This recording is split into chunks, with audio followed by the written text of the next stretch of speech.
Alaska. A place where the silence feels alive, and everything bigger, faster, and hungrier than you looks at you like you don't belong. Every summer, thousands of campers pitch tents under the midnight sun. Most go home with stories. A few don't go home at all. Out here, the dangers don't come from people. They come from the ones that still rule this land: the bears, the moose, the wolves, and the wolverines. So let's talk about what really happens when the wild decides to remind you who's in charge, and why so many Alaskans don't camp without a gun nearby. Let's start with the headliners, the apex, the bears. Alaska holds roughly 30,000 brown bears and 100,000 black bears, the largest concentrations in North America. Brown bears, the big grizzlies and Kodiaks, are built like small cars with fur. Standing upright, they can top 8 feet tall, 4 to 5 feet at the shoulder, and weigh anywhere from 600 pounds inland to over 1,200 on the coast. That shoulder hump? Pure muscle. Black bears are smaller and sleeker, 150 to 400 pounds, sometimes 600 in prime country. They're curious, agile climbers, and less territorial than grizzlies. But across North America, black bears are responsible for more predatory fatalities, because they're more willing to see you as food than threat. And speed? Both species can hit 35 miles per hour. That's 100 feet every 2 seconds, faster than a racehorse out of the gate. So no, you won't outrun one. And about that classic advice, climb a tree. Bad plan. Black bears climb better than you ever will. Brown bears rarely climb, but they don't have to. They'll just wait or knock the tree down. Bottom line, you don't escape bears by running or climbing. You do it with distance, deterrent, and calm. If bears are the apex predators, moose are the silent assassins. They look gentle and cute until one decides you're too close. A bull moose can stand 6 to 7 feet at the shoulder. That's taller than a door opening and weigh 1,200 to 1,600 pounds. They can sprint 35 miles an hour and leap over 6-foot fences or 20-foot gaps. Olympic performance in a 1-ton body. Every year, dozens of Alaskans are injured by moose, far more than by bears. They don't see you as prey, just a problem. Get between a cow and her calf or near a bull in rut, and you're volunteering for the ER. A moose doesn't bluff. Their kicks crush bone, their antlers can flip snowmobiles. Locals say, a bear might leave you alone. A moose will chase you just because it can. And if that doesn't make you rethink your next campground selfie, nothing will. If you've made it this far thinking, okay, I'll just worry about bears, think again. Because the next two predators don't play by the same rules. Wolves. Wolves, majestic, intelligent, and rarely seen. But when they hunt together, almost nothing compares. They can cover 30 miles in a night, moving silently through snow that would swallow your boots. Attacks on humans are extremely rare. The only fatal case in modern Alaska happened in 2010 near Chignik Lake. But that doesn't mean zero risk.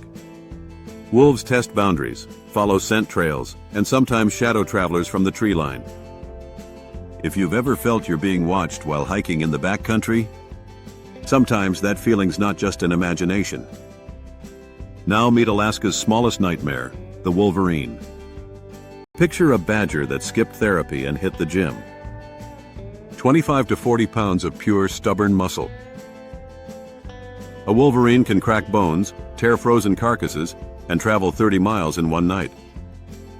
They've stolen kills from bears and wolves, and they don't back down. Encounters with people are rare, but if one shows up at your camp, you'll never forget it. Wolverines don't scare. They just decide how much trouble you're worth.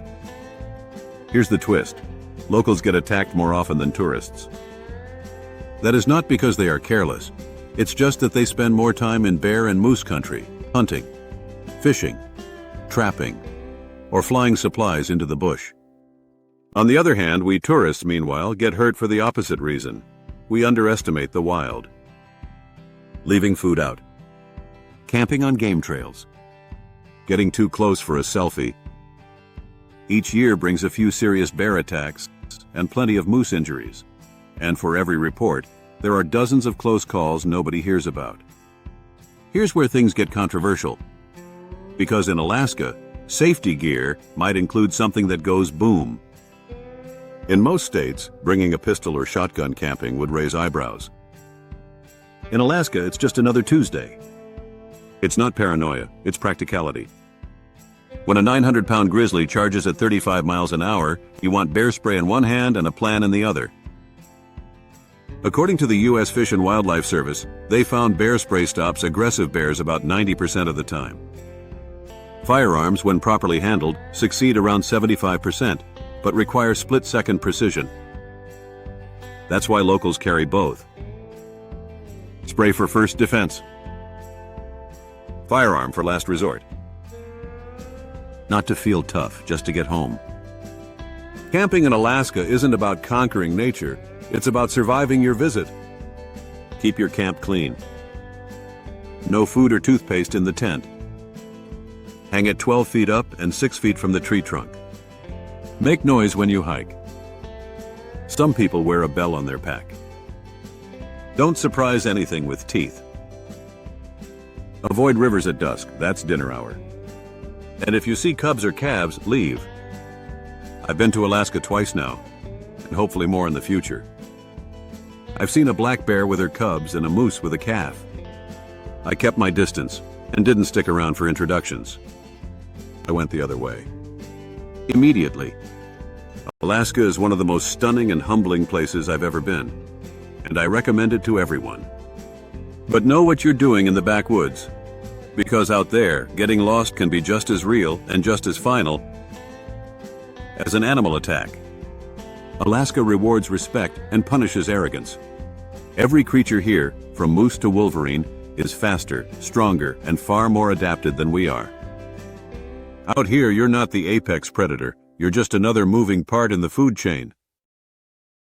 So next time someone calls Alaska peaceful, tell them that peace comes with claws, hooves, and teeth. And that's exactly why we love it. If this gave you something to think about, hit like, share it with your next camping buddy, and check out the rest of the Life on the Edge series. Until next time, travel smart, stay safe, and keep living the journey.